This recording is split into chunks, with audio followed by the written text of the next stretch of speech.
जय हिंद। बहुत बहुत स्वागत है आप सभी का हमारे यूट्यूब चैनल शर्मा एकेडमी 2.0 में।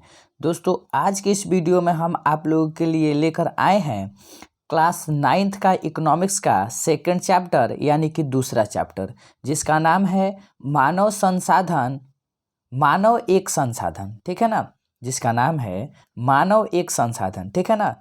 इस वीडियो में हम आप लोगों को ऑल ऑब्जेक्टिव क्वेश्चन चैप्टर का और इसका फिल इन द ब्लैंक्स और इसका फुल फॉर्म, ठीक है ना, सारा इस वीडियो में मैं कवर करा दूंगा। ठीक है ना। तो हमेशा की तरह आपसे एक रिक्वेस्ट है कि अगर आपने हमारे इस चैनल को सब्सक्राइब नहीं किया है तो प्लीज़ चैनल को सब्सक्राइब करें और इस वीडियो को अपने दोस्तों तक ज़रूर शेयर करें, जिससे वे 9th क्लास के अच्छा से प्रिपरेशन कर सके। ठीक है ना। तो आइए देर न करते हुए हम वीडियो को शुरू करते हैं। चलिए ध्यान से देखेंगे, आपके स्क्रीन पे प्रश्न शो हो रहे हैं। अभ्यास का प्रश्न है, वस्तुनिष्ठ प्रश्न है। ठीक है।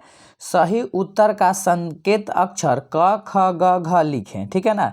यानी इसमें से आपको क्वेश्चन देखना है और ऑप्शन आपके क ख ग घ में से जो भी होंगे उसे टिक आउट करना है। देखिए पहला प्रश्न है, मनुष्य की मूलभूत आवश्यकताएं हैं। ठीक है ना। भोजन और वस्त्र, मकान, शिक्षा, उपयुक्त सभी। ठीक है ना। तो यहाँ हो जाएगा ऑप्शन नंबर घ, उपयुक्त सभी। ठीक है ना। चलिए दूसरा प्रश्न है, निम्न में से कौन मानवीय पूंजी नहीं है। ठीक है। तो यहाँ हो जाएगा दूसरा का ग, अकुशलता। ठीक है। चलिए तीसरा नंबर प्रश्न है, प्रोफेसर अमर्त्य सेन ने प्राथमिक शिक्षा को मानव के लिए क्या बनाने पर जोर दिया है। ठीक है ना। तो यहाँ हो जाएगा ऑप्शन नंबर क, मूल अधिकार। ठीक है। चलिए नेक्स्ट प्रश्न 4 नंबर देखिए। 4 नंबर प्रश्न है, जनगणना 2001 के अनुसार भारत की साक्षरता दर है। ठीक है। तो 4 का ऑप्शन नंबर हो जाएगा ख, 65.4%। ठीक है। 5 नंबर प्रश्न है, जनगणना 2001 के अनुसार मानव की औसत आयु निम्न में से क्या है। ठीक है। तो 5 का ऑप्शन नंबर हो जाएगा ग, 63.8 वर्ष। ठीक है। उसके बाद नेक्स्ट 6 नंबर प्रश्न है बाबू आपके स्क्रीन पे, निम्न राज्य के किस जिले की जनसंख्या सबसे अधिक है। ठीक है ना। तो यहाँ आपका ऑप्शन नंबर हो जाएगा क, पटना का। ठीक है। उसके बाद आइए देखते हैं, रिक्त स्थानों की पूर्ति करें। ठीक है। देखिए पहला प्रश्न है, मानव पूंजी निर्माण से सकल घरेलू उत्पाद जीडीपी में डैश होता है। ठीक है ना। तो यहाँ हो जाएगा वृद्धि। क्या हो जाएगा बाबू? वृद्धि। ठीक है। दूसरा प्रश्न है, डैश संसाधन उत्पादन का सक्रिय साधन है। ठीक है। तो यहाँ हो जाएगा मानव। ठीक है। मानव जो है वो संसाधन उत्पादन का सक्रिय साधन है। ठीक है।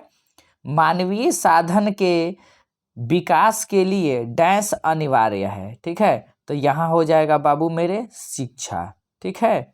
चलिए 4 नंबर है, 2001 की जनगणना के अनुसार भारत की जनसंख्या डैश करोड़ है। ठीक है। तो यहाँ हो जाएगा 102.70 करोड़। ठीक है। चलिए 5 नंबर प्रश्न है, 2001 की जनगणना के अनुसार सबसे कम साक्षरता दर वाला राज्य डैश है। ठीक है। तो यहाँ हो जाएगा आपका बिहार। ठीक है ना। यहाँ बिहार होगा। चलिए नेक्स्ट 6 नंबर प्रश्न है, बिहार में 2001 के जनगणना के अनुसार साक्षरता दर डैश है। ठीक है ना। तो यहाँ हो जाएगा 47%। ठीक है। चलिए यहाँ से आपका एक वाक्य वाला प्रश्न स्टार्ट हो रहा है। ठीक है ना। इसका वीडियो मैं अगले क्लास में लेकर के आ जाऊंगा, लघु और एक वाक्य वाले प्रश्न का। ठीक है ना। यहाँ प्रश्न आप लोग फटाफट देख लीजिए कि क्या प्रश्न है। चलिए देखिए, मानव संसाधन क्या है, और दूसरा है, हमें मानव संसाधन में निवेश की आवश्यकता क्यों पड़ती है। तीसरा प्रश्न है, साक्षरता व शिक्षा में क्या अंतर है। चौथा प्रश्न है, भौतिक व मानव पूंजी में 2 अंतर बताएं। पांचवा प्रश्न है, विश्व जनसंख्या की दृष्टि से भारत का क्या स्थान है। ठीक है ना। छठा प्रश्न है, जन्म दर क्या है। 7वां प्रश्न है मृत्यु दर क्या है। 8वां प्रश्न है एक साक्षर व्यक्ति कौन है। ठीक है, चलिए 9 नंबर प्रश्न है प्रारंभिक यानी प्राथमिक शिक्षा क्या है, पेशेवर शिक्षा क्या है। ठीक है, और यहाँ है बाबू आपके संक्षिप्त रूप को पूरा करें। चलिए इसका हम संक्षिप्त रूप को पूरा करके बता देते हैं।